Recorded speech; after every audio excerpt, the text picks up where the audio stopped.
दर नबी पर पड़ा रहूँगा, पड़े ही रहने। अस्सलाम वालेकुम मेरे प्यारे प्यारे व्यूवर्स, कैसे हैं आप सब। उम्मीद करती हूँ सभी अच्छे होंगे, अपने अपने घरों में हंसते और मुस्कुराते होंगे। तो फ्रेंड्स, आज का जो मेरा व्लॉग है, सबसे पहले तो आप सबको जुम्मे की बहुत बहुत मुबारक हो। रमज़ान का दूसरा जुम्मा। अल्लाह पाक आप सब के लिए जितनी जो भी आपकी जायज़ ख्वाहिशात हैं वो सारी पूरी करें। जो बेरोज़गार हैं अल्लाह पाक उनको रोज़गार अता फ़रमाएँ, और जो बेघर हैं अल्लाह पाक उनको घर अता करें, और जो बे औलाद हैं अल्लाह पाक उनको औलाद की नेमत से नवाजे, और जिनको जो जो परेशानियां हैं, जो कि बीमार हैं, अल्लाह पाक उन सब की बीमारियां दूर करें और सबको सेहत तंदुरुस्ती वाली लंबी ज़िंदगी अता फ़रमाए। आमीन सुम्मा आमीन।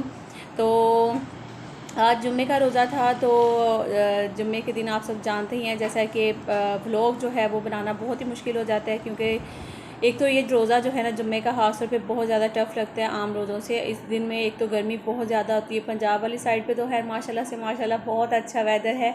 आप लोग बोलेंगे कि हमेशा मैं हर व्लॉग में ही बोलती हूँ कि पंजाब वाली साइड पे वेदर बहुत अच्छा है, तो बिल्कुल वहाँ पे यकीन करें कि जब मैं अपने वहाँ पे फैमिली के साथ बात करती हूँ तो सब ने किसी ने दिखाते हैं, देखो हमारे तो पंखे बंद हैं, हम तो ब्लैंकेट में बैठे हुए हैं, हम तो इस तरह ना। तो फिर देख के मैं हैरान हो जाती हूँ कि हम एसी में बैठ कर भी हमारे पसीने जो हैं वो छूट रहे होते हैं, और उधर माशाल्लाह से इतना अच्छा वेदर हो रहा है। तो खैर, तो आज जुम्मे का दिन था, तो मैंने आज क्या क्या बनाया, थोड़ा सा मुश्किल लग रहा था अफ्तारी बनाना। पहले तो मैं बिल्कुल 5 बजे तक गिरी रही थी कि मेरा दिल ही नहीं था चाह रहा कि उठ के मैं कुछ बनाऊँ। मैंने सोचा देखा जाएगा, जो भी फ्रिज में पड़ा है उसी से हम जो है ना अफ्तार कर लेंगे रोज़ा, फिर बाद में कुछ बना लूँगी। लेकिन फिर जाहिर सी बात है, अफ्तारी का एहतमाम करना था, बच्चों का भी रोज़ा था, तो फिर मैं उठी, हिम्मत की, और मैंने पकोड़े बना लिए, दही भल्ले बनाए, और उसके साथ ही मैंने फ्रूट चाट जो है वो तैयार कर ली। तो इस तरह से जो है ना बच्चों का सारों का जो रोज़ा था माशाल्लाह अल्हम्दुलिल्लाह बहुत ही अच्छे से इफ्तार हो गया था। फिर हसन बोलने लगा कि मामा मेरे लिए तरबूज काट कर रख लें, मैं तरबूज से ही रोज़ा इफ्तार करूँगा। तो मैंने कहा कि चलो ठीक है। हसन को ज़रा ना ऐसी चीज़ें पसंद नहीं है, दही भल्ले और पकोड़े वगैरह जो इस तरह की चीज़ें हैं ना, क्योंकि ज़्यादातर जो होता है ना तकरीबन हर घर में ही हर अफ्तार पे यही चीज़ें बन रही होती हैं, पकोड़े, समोसे, रोल वगैरह, या चाट हो गया, फ्रूट चाट हो गया। इस तरह की चीज़ें ही आम रूटीन वाइज जो है ना वो बनी जाती हैं। बहुत कम घर है जहाँ पे इन चीज़ों का अहतमाम बिल्कुल भी नहीं होता है। जस्ट वहाँ पे फ्रूट्स या खजूरें और पानी वगैरह रखा जाता है, और बाद में जो है ना वो खाना खा लिया जाता है। और यकीन करें, मैं तो कहती हूँ होना ही इसी तरह चाहिए। बिल्कुल लाइट इफ्तारी होनी चाहिए और बिल्कुल लाइट ही सहरी होनी चाहिए। तो है, रोज़े का मकसद ये नहीं होता कि हम अपने जो है ना वो टेबल या दस्तरखान जो है वो भर लें बहुत ज़्यादा खानों से, लेकिन हम सब के यहाँ ही तकरीबन यही समझा जाता है कि रोज़े हैं तो मज़े मज़े की चीज़ें बनेंगी, और इस तरह से जो है ना हमारे टेबल जो है वो सजाए जाएंगे खानों से। तो इस तरह की चीज़ें।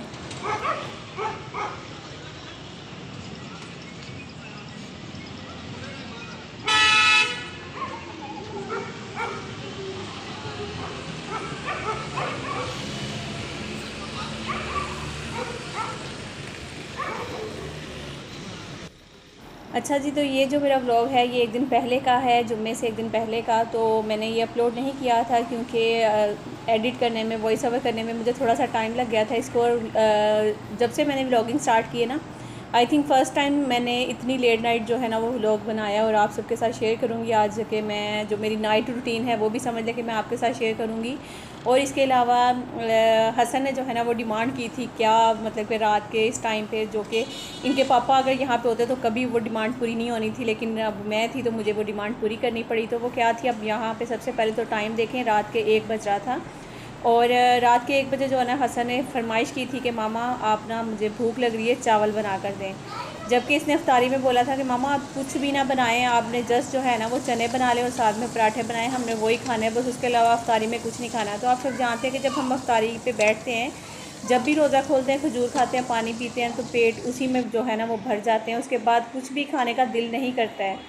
तो खैर, उसके बाद थोड़ी देर बाद बच्चों ने जो है ना वो पराठे और चने खा लिए थे।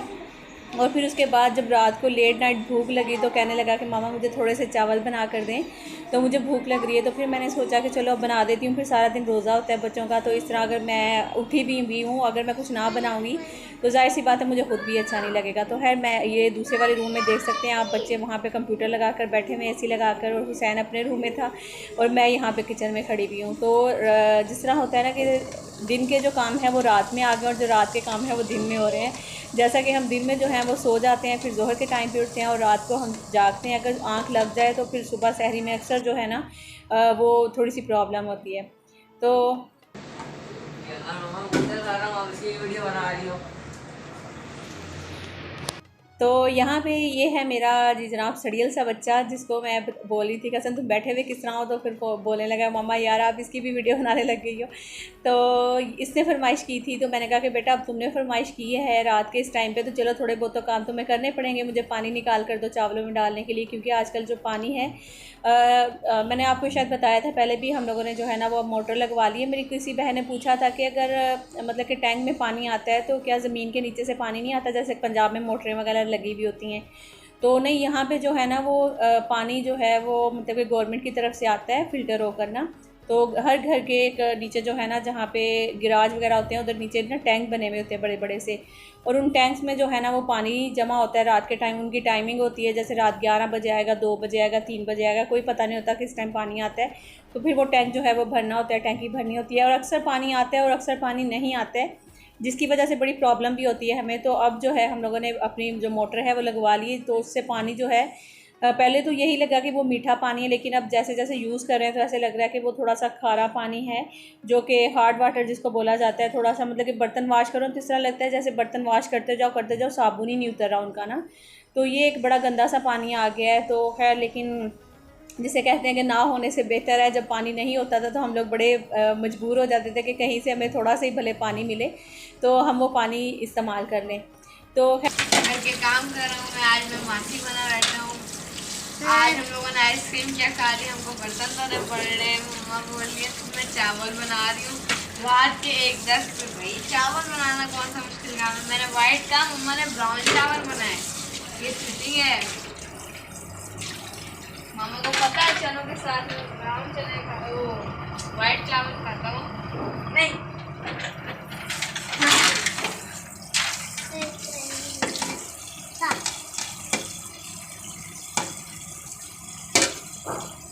इतनी गंदी प्लेट है वहाँ, इतनी सी तो प्लेटें थी, आप तो खुद भी धो लेने की मला। तो यहाँ पे देख सकते हैं आप, मैंने बच्चों को उठाया था कि बाहर निकलो, आप लोग बाहर निकल के खेलो थोड़ा सा, ताकि आप लोगों को मज़ीद भूख लगे और आप खाना खा रहे हो। फिर सहरी टाइम जो है ना, फिर जाहिर सी बात है सहरी भी करोगे। तो हसन हसीब कहने लगे कि मामा अभी बस हम लोग ये कर लेते हैं, खाना खा लेंगे, उसके बाद सहरी में सिर्फ लस्सी पियेंगे और रोज़ा रख लेंगे। तो मैंने कहा नहीं, इतना लंबा दिन होता है, ऊपर से गर्मी है, तो कुछ ना कुछ तो थोड़ा बहुत खाओगे ना। अब अच्छा, वैसे मैं ये देखा है मैंने एक चीज़ कि अगर आप सहरी लाइट करते हो ना तो आपको एक तो जलन नहीं होती है, दूसरा एक ना बदहज़मी सी फील नहीं होती पूरा दिन ना। तो मैंने ये गलती की थी चावल बना कर ना, तो रात को मैंने ये खा लिए थे, सुबह फिर लस्सी पी ली। तो यकीन करें सारा दिन सीने पे मेरी जलन होती रही इतनी ज़्यादा इन चावलों की वजह से, मैं आपको क्या बताऊं। हालांकि बिल्कुल मैंने लाइट, आप देख सकते हैं यहाँ इसकी शक्ल से भी पता चल रहा होगा, बिल्कुल लाइट सा मटर पुलाव बना था। बहुत ज़्यादा स्पाइसी नहीं था, लेकिन मैंने सफ़ेद चने बनाए थे, वो भी थोड़े से इनके ऊपर डाल कर ना, तो वो खाए थे, बहुत मज़े के लग रहे थे। और बच्चों ने भी माशाल्लाह से बहुत शौक़ से खाए थे। लेकिन वैसे मेरी माने ना, कभी आप लोग अगर सहरी में पराठे शराठे अंडे वंडे ये चीज़ें खाते हैं ना, तो आप लोग सिर्फ लस्सी और सादा रोटी, उसके ऊपर हल्का सा देसी घी लगाकर वो खाएं। यकीन करें सारा दिन इतना लाइट फील होगा और आपको भूख भी नहीं। अच्छा, मुझे सारा दिन ना भूख लगती है ना प्यास लगती है, दोनों ही नहीं। मतलब कि वैसे ये है कि कभी कभी वीकनेस फील होने लगती है, और जिसे कहते हैं ना कि कभी दिल की धड़कन एकदम से तेज़ हो जाती है, कभी मतलब कि वीकनेस बस फील होती है कि नहीं यार गिर जाऊँ, बस दिल करता है कि लेट जाऊँ, सो जाऊँ। तो इस तरह की फीलिंग्स होती हैं, बाकी तो मुझे भूख बिल्कुल भी नहीं लगती है। तो है यहाँ पे बच्चे जो हैं वो खा रहे हैं जी। अब मटर पुलाव जो बनाया था मैंने वो, और साथ साथ कंप्यूटर पे पता नहीं क्या देख रहे थे। थोड़ी देर आके इनके पास बैठ गई थी, फिर मैंने जाना था किचन में वापस। और अब मैं जो है ना वो दही लगाऊंगी ये अफ्तारी के टाइम के लिए। जो शाम में मैं दही लगाती हूँ ना, जैसे सहरी के टाइम अगर चाहिए होता है, तो उसमें मैं क्या करती हूँ कि रात को जैसे 8 बजे ना, 8-9 बजे दूध गर्म करके अफ्तारी के फ़ौरन बाद, तो मैं दही को जो है ना वो दूध को जाग लगा लेती हूँ, उससे जो दही है वो बड़ी अच्छी बन जाती है। तो सहरी के टाइम पे जो है ना, जैसे 3 बजे आप उठा के फ्रिज में रख दें, 4 बजे निकालें, 1 घंटे में ज़बरदस्त दही जो है ना वो बन जाती है। अच्छा, कल वाले व्लॉग में मैंने एक बात कही थी ना कि मैंने रोज़ा नहीं रखा, तो उसमें मेरी 2-3 बहनों ने जो है ना वो इतराज़ किया कि आप रोज़ा ऐसे भी रख सकती हैं।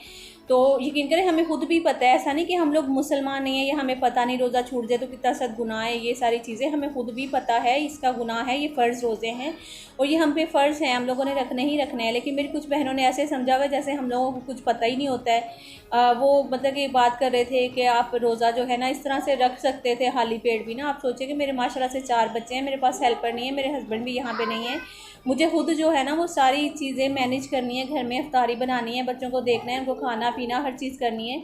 तो मैं अकेली बंदी जो है ना वो फिर नहीं कर सकती थी खाली पेट रोज़ा रख करना।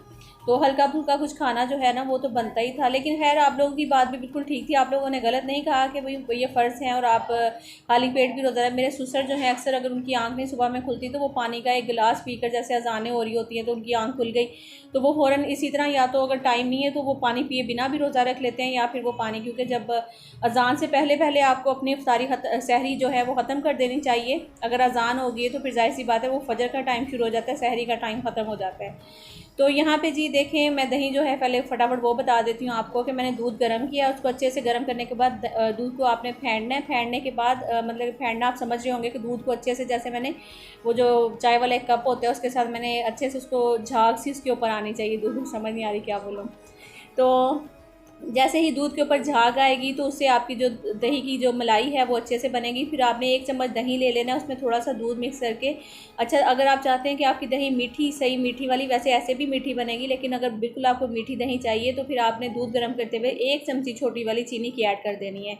अच्छा, उसके बाद आपने इसी तरह से दही जो है वो इसमें डालना है और लगा लेना है इसको। दही को झाग जो है वो अब इस तरह से लगेगी, जो मलाई है ऊपर वाली जो झाग है वो सारी आपने नहीं ख़त्म करनी है, साइड से आपने चम्मच के साथ जो है ना वो करना है, दही डाल देनी है, ठीक है। तो फिर उसके बाद इसको कवर करके इस तरह से आपने रख देना है। तो जब आप इसको कवर करेंगे और जो दूध है उसको झाग लगाएंगे ना, उसके बाद आपने क्या करना है, इसको किसी अंधेरे वाली जगह पे रखना है और उसके अलावा इसको हवा नहीं लगनी चाहिए। आप कोई मोटा कपड़ा ले लें जो इसके जो मिट्टी की कनाली सी है इसके नीचे भी हो आधा और आधा इसके ऊपर हो, जो जिसकी वजह से इसको रोशनी भी ना पहुँचे और हवा भी ना लगे, बिल्कुल अच्छे से कवर होना चाहिए। और उसके बाद जब आप नेक्स्ट डे देखेंगे, जैसे 5 से 6 घंटे बाद आप दही देखेंगे तो वो बिल्कुल परफेक्ट जो है वो दही जम जाएगी। देखें, इसमें कहीं भी आपको पानी शानी या फिर इस तरह की कोई चीज़ नहीं नज़र आ रही होगी। अब इसको फ्रिज में रखेंगे 1 आधा घंटे के लिए, तो उसके बाद जो है ना दही बिल्कुल अच्छे से परफेक्ट जम जाएगी। और ये देखें, बहुत ही मज़े की दही लग रही थी। और जो इसके ऊपर क्रीम है वो इतनी अच्छी नहीं आई है, शायद दूध जो है वो ठीक गाढ़ा वाला नहीं था, पतला वाला था। तो अभी बस जी हमारी ये दही जो है यहाँ पे आप लोग देख सकते हैं कि बनकर तैयार हो गया। आई होप कि आपको अच्छे से समझ आ गई होगी कि किस तरह से मैंने दही को, दूध को झाग लगाई है और फिर उसके बाद दही तैयार की है।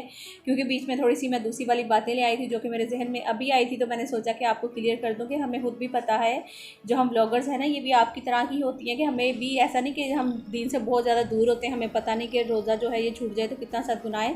लेकिन बाद में जो 6 रोज़े दिए जाते हैं वो इसीलिए दिए जाते हैं कि आपका अगर रोज़ा छूट जाता है तो वो बाद में आप कर सकते हैं, कवर कर सकते हैं।